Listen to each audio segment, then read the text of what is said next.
Ito daw na pagbusisi ng pondo, particular po yung confidential funds ng Office of the Vice President ngayon ay hindi naman daw ginawa sa dating Vice President na si Atty. Leni Robredo. Wala naman daw ganitong pagtatanong, 'di ba? Pagbusisi nga sa pondo or sa confidential funds ng dating Vice President. Ontiveros sinagot kung bakit walang banat dati sa pondo ni VP Leni. Ba't kailangan yung bumalik sa panahon ni VP Leni? Nandito na po tayo sa kasalukuyan. Ano bang klaseng pag-uugali yan? Kung talagang may mga dapat questionin ng panahon ni Atty. Leni Robredo, ay ba't wala pong gumawa sa inyo?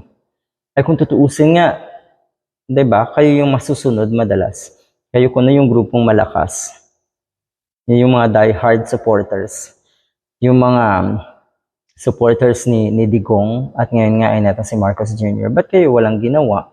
Ibig lang sabihin yan, wala po talaga kayong pwedeng ibanat, sabihin na natin. Wala po kayong dapat, or wala po talaga kayong mahihita kahit anong hanap ng butas nyo at pagsisiyasat or pagbusisi nga sa pondo ni Atty. Leni Robredo.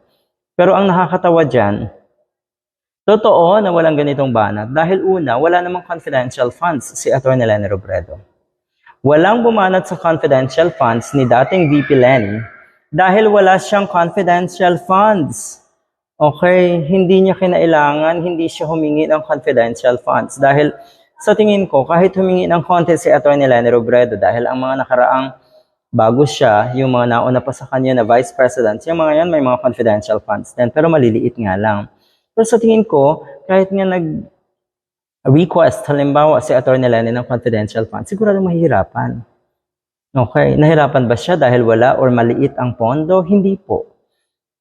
Marami ba siyang nagawa? Abay natural na ayaw alamin na itong mga diehard at na itong mga pulangaw ngayon. Yun yung totoo. Kaya maganda itong sagot, given na ito, hindi na to, nako, ang masakit yan, talagang binabalikan na itong mga pulangaw, na itong mga diehard lalo. Yung issue, katulad ni Risa Ontiveros, yung issue ng PhilHealth, na hanggang ngayon ay wala naman. Alam mo, napakaraming nauto, napakaraming napaniwala na si Risa Ontiveros ay may kinalaman dun sa PhilHealth issue nga, yung pondo ng PhilHealth na kuno ay hindi nagamit ng tama. Bakit ganun? Bakit kayo bumabalik sa mga issues na ganun? Talaga lang? Hindi ba dapat ay depensahan nyo na lang kung kadepensa talaga yung inyong Sara Duterte? Diyos ko po, nakakaya itong mga to. Katulad po netong si Bato de la Rosa. Tingnan nyo. Anong banat ni de la Rosa? So most likely, politika. May halong politika. Paano hindi maubos ng 19 days? In 19 days lang yung allowance para magamit yung pera na yan. Okay, correction, 11 days lang daw. So, yun daw ay talagang nakatalaga for 11 days. Ito yung banat ngayon ni De La Rosa. Hindi ba yung nakakapagtaka sa inyo, Senator De La Rosa? Kayo pa talaga yung may ganang magpakita or mag-justify ng mga baluktot na nakikita niyo sa ating gobyerno at sa mga nasa pwesto. Talaga lang po. Anong sabi niya?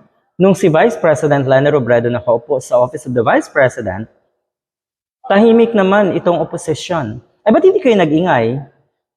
Okay, kung nakita nyo na tahimik ang oposisyon, natural, bakit mag-iingay ang oposisyon ng panahon ni Atty. Leni Robredo? Eh wala naman silang dapat trabahuin. Okay, ngayon, ang daming dapat trabahuin sa mga confidential funds na yan. Lalo na po, itong hinihingi nga ng nasa pwesto ngayon. The second highest possession in the land na si Sara Duterte. Hindi daw kinalkal yung confidential fund. Di pahiya ka po ngayon, Mr. De La Rosa, dahil talaga lang po, talaga, bumalik kayo at dinamay si Atty. Leni Robredo sa halip na, sige, given, gusto nyong depensahan yung inyong sinasanto. Hindi, sana hindi na kayo nandamay ng iba. Napakalayo na sa usapin. Dahil totoo namang walang confidential fund ang Office of the Vice President under Atty. Leni Robredo. Masyado daw maingay ngayon ang opposition. Hindi kayo kasi nag-ingay noon. Dahil yung ingay nyo siguradong mababaliwala. At walang katuturan kung kayo nag-ingay nung panahon ni Atty. Leni Robredo. Ngayon po, yung pag-iingay at pagbubusisi ni Risa Ontiveros at ng iba pa, yan po ay may kabuluhan at trabaho ang ginagawa nila.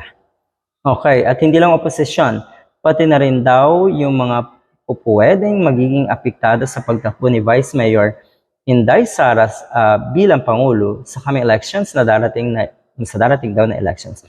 So yan naman pala eh. Ang bottom line na ito, naandyan kayo para sumuporta kahit alam nyong may mali na. Yun yung masaklap dahil, nako po, ay natural dapat yung suportahan. Dahil kung hindi, ay saan kayo pupulutin? 'Di ba? Ganon. Ang ibig kasi sabihin yan, hindi naman kayo confident. Okay? Sa inyong mga pwesto, sa inyong mga pagkapanalo. Kaya ang ginagawa nyo, kailangan may kapitan kayo dahil kung wala, hindi kayo talaga tatagal, hindi na kayo makakabalik sa inyong mga pwesto. Ganon po ang nangyayari. Tapos si Atty. Lenny na naman ang dinamay. Nakakadiring pag-uugali na itong mga to. Ano ho?